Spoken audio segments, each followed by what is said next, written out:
आमाको घर फर्किने सपना। वैशालु बिरुवाको मखमली सपना समयको मरुभूमिमा खसे जस्तै। वैशालु बिरुवाको मखमली सपना समयको मरुभूमिमा खसे जस्तै। मेरी आमाको घर फर्किने सपना प्रत्येक रात आँखाको टिलबाट घाम फालेर आँसुको तलाउमा आत्महत्या गर्छ। वैशालु बिरुवाको मखमली सपना समयको मरुभूमिमा खसे जस्तै। मेरी आमाको घर फर्किने सपना प्रत्येक रात आँखाको टिलबाट घाम फालेर आँसुको तलाउमा आत्महत्या गर्छ। उनको जीर्ण मुटुमा रगत सँगसँगै चलबलाउँदै हिँड्छ जन्मभूमिको ढुकढुकी। एकजोड कानहरूमा गुन्जिरहन्छ पहाडी खोलाहरूको भर्जिन सुसेली। चौरीको नसाभरि देखिन्छन् भिर फुटाएर बनाएका नागबेली बाटाहरू। पोका पारेर राखेका मखमली यादहरूबाट झिक्दै देखाउँछिन् पसिनाको धारले उभ्याएका हरिया डाँडाहरू। जीवनले पन्छाएका असंख्य काँडाहरू, हत्केलाले हुर्काएका बालक झैं जीवन बिरुवा अझ देखाउँछिन् धमिलो आँखाहरूबाट टकटक्याउँदै गाउँको तस्बिर मैले घरको दालिनमै छोडेको थिएँ। जीवनको क्षितिज ढाक्ने परेवाहरू मैले गोठमै छाडेको थिएँ। ममतामय माली गाईको सङ्लो दुध मैले ढिकुटीमै छाडेको थिएँ। मुरी भाग्यहरू मैले मजरीमै छाडेको थिएँ। ठेकी पसिनाहरू मैले त घरमै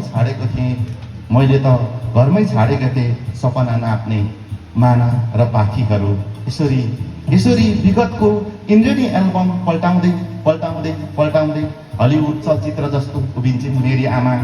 बाजेले बिजुलीको खम्बा बोक्दा शरीर हँसिया भएको कथा सुनाउँछिन्। तारे भेरी चिरेर बाटो बनाउँदा लास्टिनले धुजा पारेको पापाको जिन्दगी पल्टाउँछिन्। उनको सिउँदोबाट गुराँस बेखबर भएको कुरा सुनाउँछिन्। सरकारले जबरजस्ती ल्याप्चे हनाएर यी निरै औँलाहरूलाई देशसँग सम्बन्ध विच्छेद गराएको हो कान्छा। अड्किँदै भन्छन् मेरो अनुहारमा एकाध हेरी आँखाबाट प्लास्टिकको छाना झैं तप्प चुहिएको छाना जस्तो चुहिन्छन्।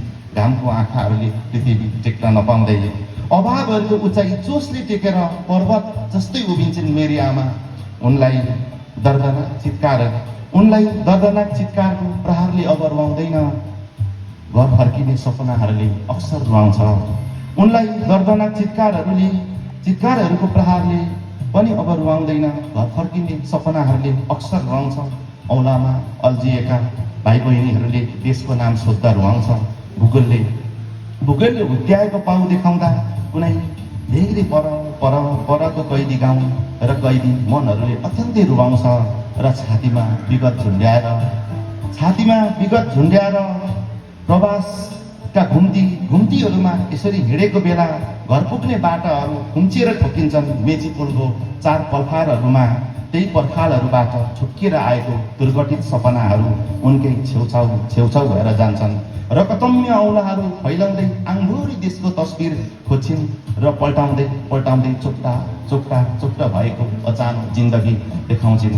यसरी जीवनलाई बगरमा गिटी कुटाउँदै हिँड्छ भाग्य लेख्ने हिरणकुश ईश्वर। मर भत्काउन नसकेर